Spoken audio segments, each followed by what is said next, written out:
విధమైన రాజకీయ ఒత్తిడిలో సాంస్కృతిక ఒత్తిడి లేని రంగం ఏమీ లేదు. ఇటువంటి పరిస్థితుల్లో ఈ ఒత్తిడికి విశాఖలో మామూలుగా ఇది వరకు తుఫాను ఇంత దూరంలో కేంద్రీకృతమైందన్నారు. తుఫాను చాలా కాలంగా కేంద్రీకృతమైంది. విశాఖపట్నంలో రాజకీయ తుఫాను ఇది అల్పశ్రేణిగా మారుతుందా ఇంకోటి ఇటువంటివన్నీ ఉన్నాయి. ఏదైనా మిత్రులారా, ఈ సమయంలో రాజకీయాలు ఎట్లా రోజు మాట్లాడుతూ ఉంటాం కాబట్టి ఛానల్స్లో వీటిలో ఒక ముఖ్యమైన అంశం మీ దృష్టికి తీసుకురావాలనుకుంటున్నాను. రాష్ట్ర ప్రభుత్వము ఏడాది పొడుగునా జరపాల్సిన వర్ధంతులు, జయంతులు, తలుచుకోవాల్సిన మహనీయుల జాబితా విడుదల చేసింది. ఆ జాబితా నాకు యాదృచ్ఛికంగా ఒక సినీ నటుడు వాళ్ళ తాతయ్య గారు జరుపుతున్నాడని చెప్పడానికి పంపించారు. చూస్తే ఆ జాబితా అధికారికమైంది. అందులో గురజాడ అప్పారావు లేరు, కందుకూరి వీరేశలింగం గారు లేరు, గుర్రం జాషువా లేరు. నిజంగా నాట్ జస్ట్ సర్ప్రైజ్డ్, షాక్డ్.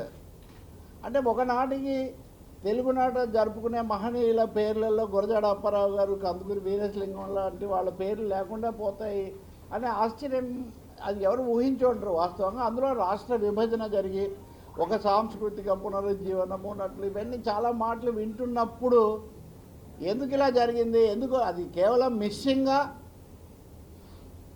లేకపోతే కావాలని ఉద్దేశపూర్వకంగా వ్యూహాత్మకంగా జరిగిందనే ఒక సందేహం కలుగుతుంది. ఎందుకంటే వెనక చూసిన కార్యమేమో ఈ మంచి గతమున కొంచెమేనో ఈ మందగించక ముందుకు అడుగై వెనకబడితే వెనకనే చెప్పిన గురజాడ అప్పారావు గారి భావజాలానికి ఆయనకేం భావజాలం లేదు. అప్పుడు ఈ పార్టీలు లేవు, ఈ మనుషులు లేరు, ఇవేం లేవు పాపం. ఇంకా స్వాతంత్రోద్యమం కాంగ్రెస్ పార్టీ కూడా పూర్తిగా పుంజుకోని కాలంలోనే ఆయన అది రాశాడు.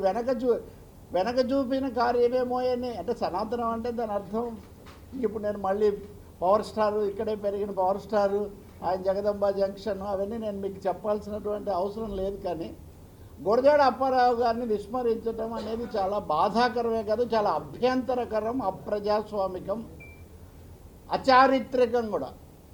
ఎందుకంటే తెలుగు జాతి పునర్వికాసం వీళ్లతో ముడిపడింది. ఇంకా ఆయన కూడా గౌరవించినటువంటి సంస్కర్త కందుకూరి వీరేశలింగం.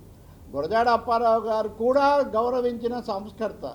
వాడుక భాష విషయంలో ఇంతో విభేదించినప్పటికీ కూడా వీరేశలింగం గారు గొప్ప సంస్కర్త అన్నారు. గొప్పవాళ్ళు అంటే అలా ఉంటారు. వీరేశలింగం గారు వాడుక భాష విషయాన్ని అర్థం చేసుకోవడానికి సమయం పట్టిన ఆయన గురజాడ మార్గానికి వెళ్ళారు.